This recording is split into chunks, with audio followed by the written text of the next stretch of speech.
Hello. हाँ जी uncle नमस्ते। नमस्ते। क्या बस बढ़िया, आप बताइए क्या हाल है? बस ठीक है।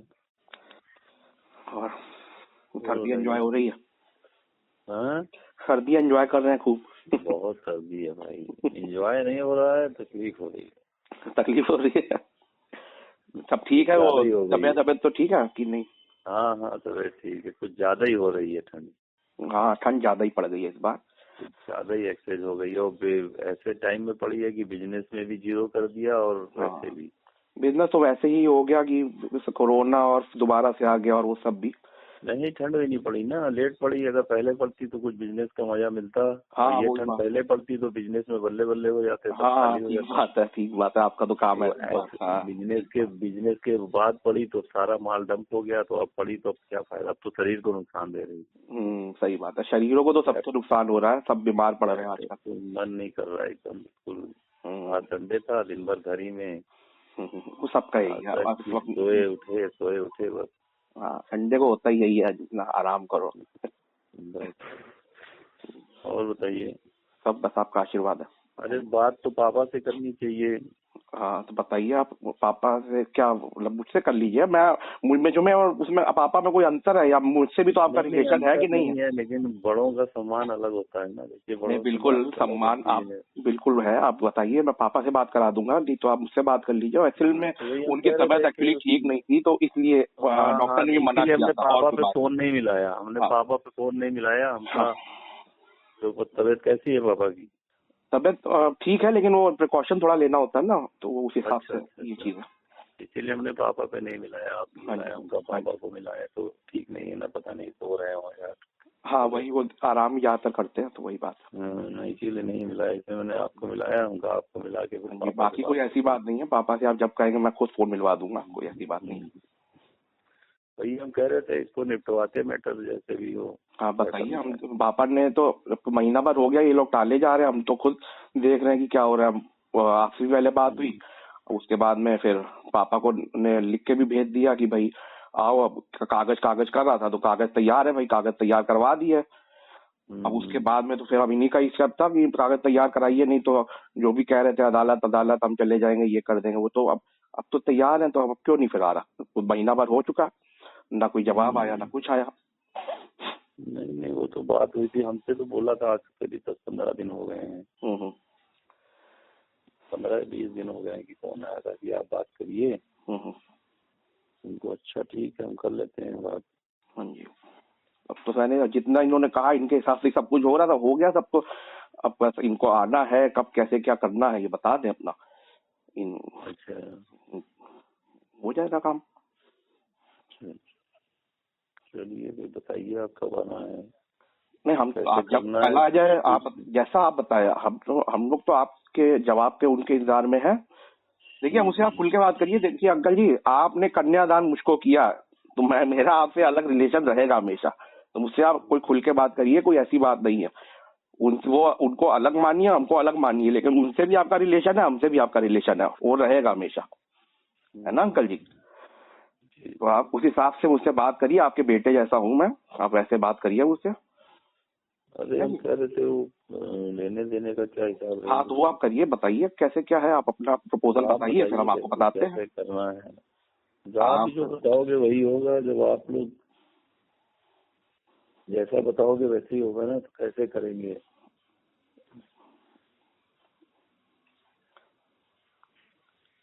हेलो। तो आइए, या तो मैंने कहा था कि या तो आए वो लोग, ये तो देखिए वही ना, सामने तो मीटिंग तो होनी पड़ेगी। ये बातें तो फोन पे नहीं ना हो पाती, ये तो सामने आए, मीटिंग करें, कागज तो तैयार है ही हैं, जैसे जो होगा आमने सामने बैठ के और हंसी खुशी अपना एक दूसरे के एग्रीमेंट से, जिसमें आप राजी होते हैं जिसमें हम राजी होते हैं, निपट जाएगा कागज मामला। कैसे करेंगे, तो कोर्ट थ्रू बनेंगे कि वैसे ही? हाँ जी। यानी कागज कैसे बनेंगे, कोर्ट द्वारा बनेंगे? जिसमें आपको हो, हमें उसमें किसी चीज में दिक्कत नहीं है, हमें तो दोनों अरे चीजों में हमको तो दिक्कत कोई नहीं है। जानकारी नहीं भाई। आप तो वकील वैसे आप भी बनवा हो। लेंगे, देखिए हम मुझको तो आप जानकारी है, मैंने बताओगे। ये हमको करवाया तो हुआ देखिए पहले ये कोई काम। जानकारी नहीं है इस बारे में। मैं कभी इस सब चक्कर में पड़े हैं। नहीं हम वैसे तो हम अपने किसी मैटर में नहीं पड़े, लेकिन मैंने ये सब देखे हुए हैं, तो ऐसा कोई बहुत सीरियस वाली बात नहीं है। आप लोग भी सब शरीफ लोग हैं, हम लोग भी शरीफ लोग हैं, तो इसलिए वो जो देहाती और जो यूपी वाले होते हैं उनमें ये सब ज्यादा सोचने वाली बात होती है।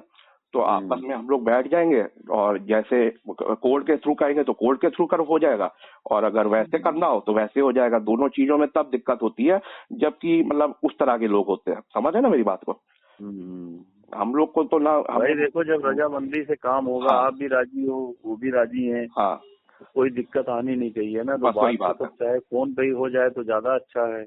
तो फोन पे फिर आप बता दीजिए। फोन पे एक्चुअली ये सब बातें फोन पे मैंने कभी होते हुए देखी तो नहीं है।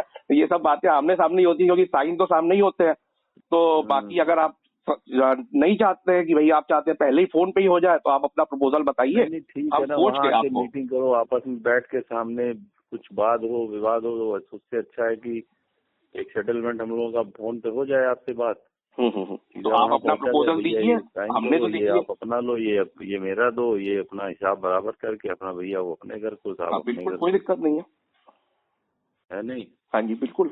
देखिए, हमें किसी का 1 रुपया रखना नहीं है ना जी। हमें उसमें कोई हार है ही नहीं। हम तो आपको पहले ही, हम लोग को क्या किसी का लेके रख के करना जी। जो है आमने सामने। देखिए, आपको अगर जो भी है, आप पेपर वेपर तैयार है ही है, फोन पर ही डिस्कस करना है तो मैं फिर आपको बता देता हूँ।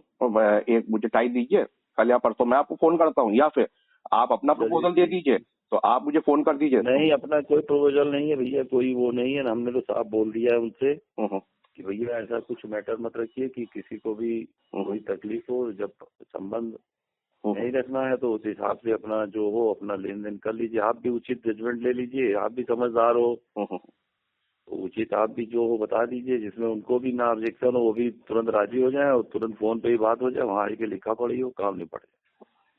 क्योंकि देखो, जो आप ये समझो उन्होंने किसी के अपना पास दिया है टाइम अंकल नहीं है। जी, जो उन्होंने अपना दिया है, वो ले जा। बस जो हमारा है वो हमको दे दे। सामान तो कोई नहीं ले जाएगा ना। नहीं तो सामान नहीं ले जाएगा तो फिर क्या ले जाएंगे? सामान थोड़ी कोई ले जाएगा फिर भाई। तो वो वही जेवर कोर्ट। एवर है तो चलो, जेवर एवर तो है तो चलो अदली बदली कर लिया। जो हाँ, आपका वहाँ पे है वो आप ले लो, जो उनका है यहाँ पे वो आप दे दो, ठीक है। तो हो जाएगा। बाकी कुछ क्या करना है? बाकी तो अंकल जी मैंने आपको बताया था। बाकी क्या, जो जो कानूनन बनता है वो सब होगा, जो कानूनन नहीं बनता वो चाहे कोई कुछ भी क्या कर ले, कानून नहीं हो बनता पाएगा। है? आप कानून वाले आदमी हो तो आप बताओ ना क्या बनता है। कुछ नहीं बनता कानूनन। कानूनन यही बनता है कानून की। हमने देखिए लड़की को छोड़ा नहीं, लड़की ने खुद अलग हुई है, खुद जाके बैठी है बिना रीजन के। कानूनन तो तलाक भी नहीं बनता। आज ये अगर कोर्ट में चली जाती है तो इनको तलाक भी नहीं मिलने लगा, बैठी रहेगी घर पे। अगर बिना कानून के सामाजिक तरीके से चलना है तो सामाजिक बनता है। सामाजिक यही बनता है कि जो उनका है वो ले ले, जो हमारा है वो हमको वापस कर दे। कानून में तो फिर कानून फिर पूरा है। फिर इसीलिए मैंने कहा कि आमने सामने आए, मीटिंग हो, तो अगर अपने किसी वकील को लाना है तो अपने किसी वकील को ले आए। मैं सामने हुई हूँ, मैं बात कर लेता हूँ, जो जिसका जो सही होगा उसकी बात मान ली जाएगी। नहीं तो उसमें तो बढ़ता ही है ना यार वाद विवाद। वो कह नहीं ऐसा करो, तो वाद विवाद से अंकल जी बचते रहेंगे तो वाद नहीं विवाद ऐसा से करो, बचने आपको के नहीं हम नहीं, वाद विवाद से बचने के चक्कर में ही तो वाद यही विवाद सामान यहाँ तक देंगे, आ हम गया ये कि करेंगे। रिश्ता टूट रहा है। वाद विवाद से बचने के चक्कर में ही तो रिश्ता टूटने पर आ गया। वाद विवाद तो एक बार करना ही पड़ता, तभी जाके सुलझता। वाद विवाद से अगर बचते रहेंगे तो ना तो इधर के हो पाएंगे ना उधर के हो पाएंगे। तो उतना तो रिस्क लेना पड़ेगा उनको भी और हमको भी, दोनों को ही रिस्क लेना पड़ेगा उतना तो। बिना मिले कहें तो मैंने आज तक कोई मामला ऐसा नहीं देखा कि बिना मिले हल हो जाता, कभी नहीं हुआ आज तक। नहीं मिलना तो पड़ेगा। बात अगर देखो पहले सुविधा नहीं थी ना, अब सुविधा है, आदमी फोन पे ही बात कर ले कि चलो हाँ फोन पे भाई अंकल जी ये मैटर कानूनी ये ऐसे मसले हैं, ये आके अपना जो कानूनी चाहे कोर्ट से करना हो जो उचित रहे या आपस में करना हो तो वो बैठ के अपना हो जाए, बात खत्म। ठीक है, वो सब हो जाएगा। देखिए अंकल जी, लेकिन असल में क्या होता है ना कि फोनों पे देखिए अगर बात ना समझ आए फिर 1 महीने टल गया मामला, फिर नहीं समझ आए फिर 1 महीने टल गया मामला, ऐसे ही होता चला जाता है। हम लोग देखिए, अगर देखो जब दोनों पक्ष राजी हैं इस चीज में तो फिर टलेगा क्या? नहीं अंकल जी, हम तो पहले दिन से राजी है। मैंने तो उनको पहले दिन ही फोन मिलवा दिया था जब बार बार धमकी देती थी। तो मैंने तो अपने मेरे साथी वकील ने ही फोन करके कह दिया था ना कि भैया बताओ कैसे क्या करना। उसमें भी वो बुरा मान गए। मैंने तो कह दिया था ना कि भैया ठीक है, उसमें भी उसने कितना तो कर दिया, इतना मेरा डिफेमेशन किया, मैंने कुछ नहीं कहा। इतना मेरे माँ बाप के लिए गलत कहा, मैंने कुछ नहीं कहा। जितना हमारे पर किया है, हमारे साथ किया कोई और होता, दोस्त हम लोग शांत बैठे रहे। मर्डर की धमकी दी, मैं कंप्लेंट नहीं करी। क्या क्या इसने किया लड़के ने, मेरे लड़के दोस्त को गालियां दी, उसके लिए मैंने जाके कंप्लेंट नहीं करी। मेरे माँ बाप के लिए गलत सलत बोला, सब कुछ है मेरे पास। मेरे लिए गलत बातें उड़ाई कि बीवी को से खाना ये करवाते हैं, वो करवाते हैं, दवाई नहीं लेके देते, सारा कुछ। इशिका मान गई कि नहीं ये पागल है, ऐसे ही बोलता है, ऐसे मैंने कुछ कहा ही नहीं है। मैं अभी चला जाता तो सिर्फ इशिका से के वजह से, आज भी मैं बोल रहा हूँ, सिर्फ इशिका की वजह से, इशिका की सासगोई की वजह से, कि उसने सासगोई से माना कि ये सब झूठ है। और छोड़िए, मुझे नामर्द तो बोल दिया।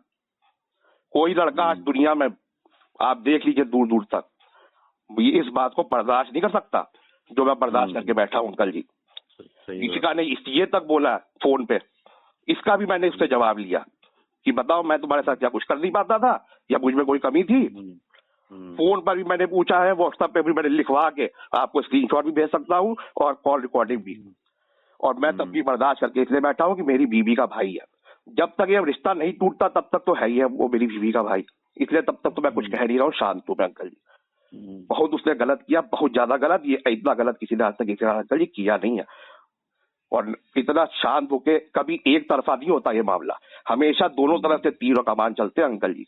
और हम लोग के मामले में सिर्फ उस तरफ से तीर चलते रहे, हम लोगों ने जवाब नहीं दिया, कमान हमने नहीं चला।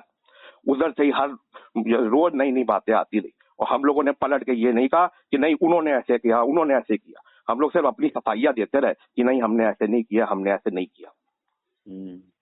आप अगर मैं इसमें कुछ भी अंकल जी झूठ बोल रहा हूँ ना, तो आप सोच लीजिएगा, आप मुझसे बड़े हैं, आप मुझे डांट भी लेंगे, मैं सुन लूंगा। कुछ तो कमियां है ही है ना, कुछ कमियां उनके तरफ से है ही है, या कुछ नहीं अंकल, हमारी तरफ से तो नहीं रही बातें हुई, तभी तो ये कोई नहीं, हमारी तरफ से कोई मामला नहीं हुआ। चल रहा था 1 साल 1.5 साल तक uncle ji. With all respect to you, पूरे सम्मान के साथ आपको अंकल जी कह रहा हूँ मैं, हमारी तरफ से कोई मामला नहीं हुआ। जब पहले दिन ही लड़की कह दे रही है मुझे कि मैं बीमार हूँ, मुझे मेरे भाई ने जबरदस्ती कर दी, आप समझ लीजिए। आप चलिए, हमारी तरफ से अगर हुआ भी हुआ, 2 साल से आपको, पहले आप लोग का किसी का टच नहीं था इन लोगों से, 2 साल में तो आप लोगों का टच हुआ सबका। आप लोग इतने समझदार हैं, मुझसे ज्यादा उम्र में है, पूरी दुनिया आपने देखी, आपको अब तक समझ आ जाना चाहिए कि इनके साथ कुछ प्रॉब्लम है, तीनों के साथ प्रॉब्लम है। भाई वो बात तो हमने कहा कि आप लोगों की ना समझी और उसकी वजह से, दुनिया ना देखने की वजह से ये चीज नौबत आई। हाँ अंकल जी, हम लोगों ने पूरी कोशिश करी, अगर हम सही होते, हम गलत होते, हम तुरंत जो है कहते कि जाओ अपना, हमने भी कुछ ना कुछ गलत सलत किया होता, हमारा एक्शन कुछ गलत। जब 2 साल में आप लोग हमसे टच में उनसे हो, 2 साल में तो हमने कुछ गलत नहीं किया, 2 साल से उन्हीं की सब हरकतें उलझुल आपकी नजर आ रही है ना।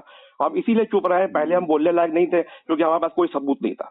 उसके बाद में जब इशिका ने सब कुछ कबूल लिया, उसके बाद भी अंकल जी मैं चाहता, मैं उसकी रिकॉर्डिंग्स आप लोगों को भी भेजता, सारे रिश्तेदारों को भी इनके भेजता। मैंने क्यों नहीं किया? क्योंकि वो डिफेमेशन होता है, वो किसी की बदनामी करना होता है।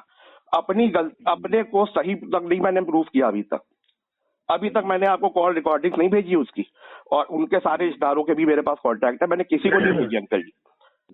क्या कुछ मैं कर सकता था? क्या मैं अकल के कम थोड़े है हम लोग अंकल जी, सब कुछ कर सकते थे, लेकिन शराफत एक चीज होती है। इसका मतलब ये नहीं कि हम बेवकूफ हैं। यही चीज तो देखी जाती है भाई। अब क्या कुछ उसने किया, और हर चीज का जवाब होते हुए हम लोग साथ बैठे। उसके बाद में अगर कहें पैसे, तो पैसे तो हम चवन्नी भी नहीं देने लगे अंकल जी। चाहे ये बैठे रहे घर पे, ना तो मैं इस लड़की को घर पे लाऊंगा और ना मैं इसको तलाक दूंगा। ये घर पे बैठी रहे तो भी मैं 1 रुपए का आना भी नहीं देने लगा। इतनी बदतमीजी के बाद अगर ये लेना चाहते हैं तलाक तो ले, नहीं लेना चाहते तो बैठे रहे जिंदगी भर, मैं नहीं देने लगा। वो तो मेरी ये कही है कि शराफत है कि मैं तलाक दे रहा हूँ, नहीं तो मैं दूंगा ही नहीं। कोड करते रहे, धमकियां इनकी तरफ से आती थी, मेरी तरफ से मैंने एक भी धमकी नहीं दी अभी तक अंकल जी। एक भी धमकी दी हो बता दीजिए कि तुमने ऐसे किया। आप कहते हैं कि गाली, बताइए, उसने मुझे सब लिख के दिया अंकल जी। उसके बाद में कह रहा है कि मैं ये छोटी हरकतें करूंगा कि गालियां दूंगा मैं इसको व्हाट्सएप पे। ये करना होता तो जब था फिर दूसरे नंबर से तो उसको भी जाती थी अननोन नंबर से। नहीं तो अंकल जी, जब सबसे दुश्मनियां ले लेगा तो मुझे क्या मालूम कौन गाली दे रहा कौन नहीं दे रहा। जब मेरे दोस्त को भी गालियां दे के रखी हुई है, उधर सारे रिश्तेदारों को फेसबुक पे ब्लॉक करके रखा हुआ है, तो मेरी गारंटी होगी क्या अंकल जी? आप बताइए। मैं तो यही सोच के हैरान था। और सुनिए, अगर मुझे ये सब करना होता, मैं उससे उम्र में बड़ा हूँ, मैं करता और उम्र में भी हूँ और एक्सपीरियंस में भी हूँ और कानून पूरा जानता हूँ। मैं कोई काम गैर कानूनी काम नहीं करूंगा। उसने जो गालियां दी है उसके ऊपर कार्रवाई हो सकती है, तो मुझे ये भी मालूम है कि अगर मैं गालियां दूंगा तो मुझ पर भी कार्रवाई हो सकती है। तो इसलिए तो मैं नहीं देने लगा, इसलिए मैं ये काम कभी करने ही नहीं लगा। और दूसरी बात, वैसे भी मेरा नेचर ही छोटी छोटी और चीप हरकतें करने का नहीं है अंकल जी। मैं अगर करूंगा तो मैं तो ये करता, तो मैं अपने वकीलों के साथ जाके इनके फ्लैटों के नीचे बैठ जाता, धरना दे देता, मैं प्रदर्शन कर देता, संभाल लेते ये फिर बेइज्जती अपनी। मेरे को अंकल जी कोई ऑप्शन की कमी थोड़ी ना पहले थी ना आज है। आज मैं आपसे बोल रहा हूँ क्योंकि बात खत्म हो गई है। अब तक मैंने आपसे ये सब या इनसे इसलिए नहीं बोला क्योंकि मैं धमकी देने वाला आदमी नहीं हूँ अंकल जी। मैं सीधा करता हूँ जो करना है, क्योंकि बड़ी बातें बोलना और ये सब चीप चीजें मुझे लगती है, मुझे भी और हम लोग क्या सबको भी। अब खत्म हो गया तो मैं बोल रहा हूँ कि ये सब हो सकता था। और रुपए मांगने का तो हमारा बनता है कि हमको रुपया दो, नहीं तो हम तुम पर केस कर देंगे। और हमारे पास मर्डर की धमकी के देने का केस का सेक्शन अलग होता है, गालियां जो दी है मेरे दोस्त को उसका सेक्शन अलग होता है। उसके बाद में जो मेरा डिफेमेशन मेरे माँ बाप के लिए गलत सलत बोला गया वो उसका अलग होता है। हमने उससे दहेज नहीं मांगा, दहेज के झूठे इल्जाम लगाए गए, उसका सेक्शन अलग होता है। दहेज इसने मांगा, उल्टा फोन पे कहा वकील को कि आईफोन नहीं लेके दिया। बताइए, आपको पता है ये बात? मेरी बहन को आईफोन नहीं लेके दिया। अरे हमारे आईफोनों की कमी, तुम बोलो यार तुम्हें आईफोन ले देंगे यार, मैं अपनी बीवी को आईफोन नहीं लेके दे पाऊंगा क्या? अब हम लगा दे इसके ऊपर दहेज का, दहेज से लड़की वाले नहीं लगा सकते, लड़के वाले भी लगा सकते हैं कि आईफोन के लिए इन्होंने हमसे आईफोन मांगा और सब प्रूफ है मेरे पास। आईफोन मांग रहे हैं मुझसे कि मेरी बहन को मैंने सोचा था कि यहाँ जाएगी तो आईफोन मिलेगा है, और एक आईफोन नहीं दिला पाया, वो फोन लेके घूम रही है बेकार सा। तो किसकी गलती है? तो बेकार सा फोन लेके घूमती है तुम। मतलब तुम क्या सब कुछ रुके हुए थे कि शादी बड़ी जगह कर ले, अच्छी जगह कर ले स्टैंडर्ड, और पैसा खूब अपना लुटाए हमारी बहन पे, और वहां से हम अमीर हो जाए एक ही साथ, और वहां से तोड़ के हम फिर पैसा लेके फिर हम और अमीर हो जाए।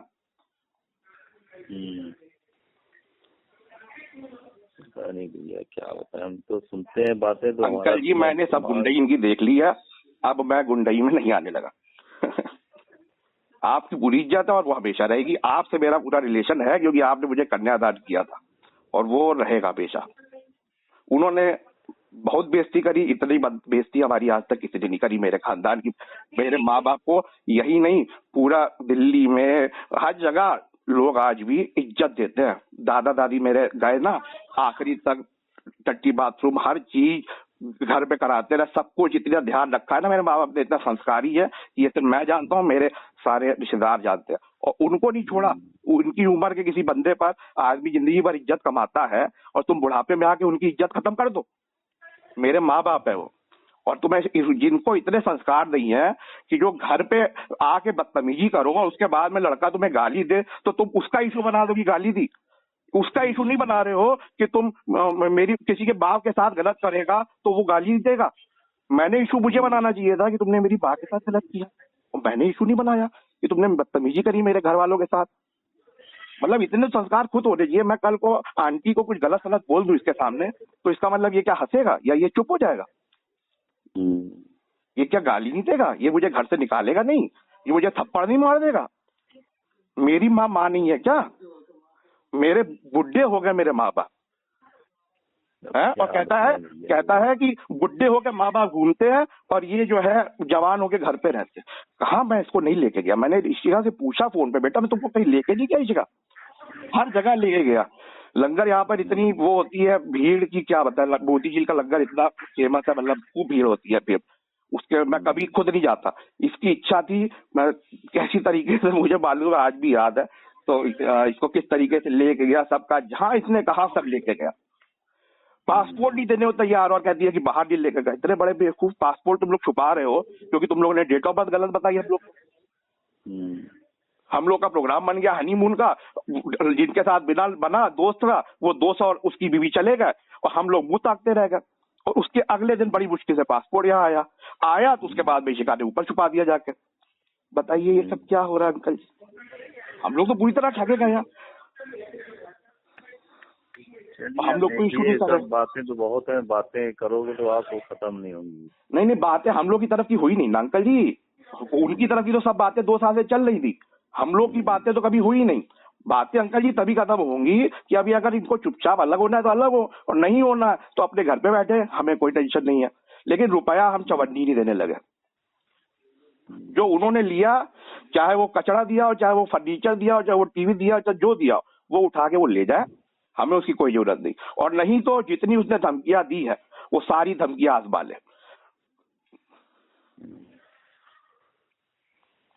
चलो ठीक है, फिर आपकी बात रखते हैं और क्या। ठीक है। बाकी आपसे अंकल जी मैं फिर कह रहा हूँ, आपके पैर छू के कि आपसे अंकल जी कोई मेरी वो नहीं है शिकायत। नहीं, हमसे क्या शिकायत है भैया, हाँ। शिकायत हम तो ये देखो चाहते हैं कि दो बच्चों बीच में है, निपट जाए मामला। हमने अंकल जी आपके सामने पूरी कोशिश करी, पूरे शराफत से, जब तक रिश्ता था आखिरी तक निभाते रहे। सारी शिकायतें होते हुए भी हम रिश्ता रखने को तैयार रहे, क्योंकि रिश्ता एक रिश्ता ही होता है, लाख शिकायतें हो, लेकिन जब रिश्ते होते हैं जो, वो बड़ी चीज होते हैं। इसलिए हमने ये सब बातें पहले नहीं बोली, 2 साल तक भी हमने इसीलिए नहीं बोली, क्योंकि हम तब भी यही मानते थे कि फिलहाल अभी रिश्ता है, हमें कोई भी रिश्ता हो, हमें उसके लिए कुछ गलत नहीं बोलना है अपने किसी जिससे हमारा रिश्ता जुड़ा हो। और अब तो वो पहले ही बोल चुका है, पापा को खुद भी बोल चुका है कि हमें कुछ नहीं चाहिए। अब ये फिर नई बात आ रही है कि हमें चाहिए। फोन पे तो कह रहा है कि हमें कुछ नहीं चाहिए।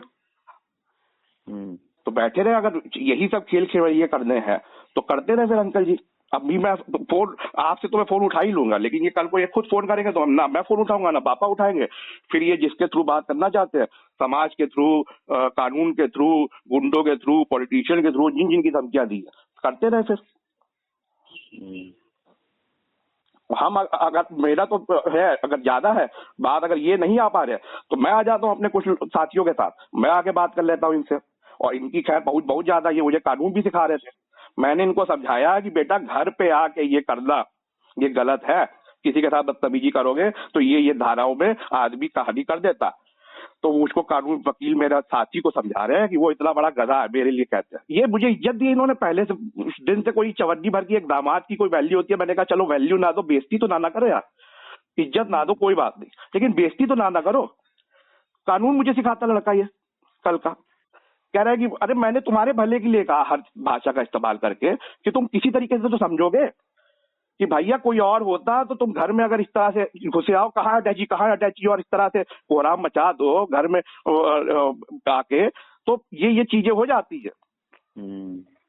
तो मैंने उसमें क्या है, तुम्हें मैं किस भाषा में समझाऊं, हर चीज को तुम उल्टा ले जाओ, तो मैं क्या कर सकता हूँ भाई। चलिए रखते हैं बात, फिर हम देख। ठीक है, नमस्कार।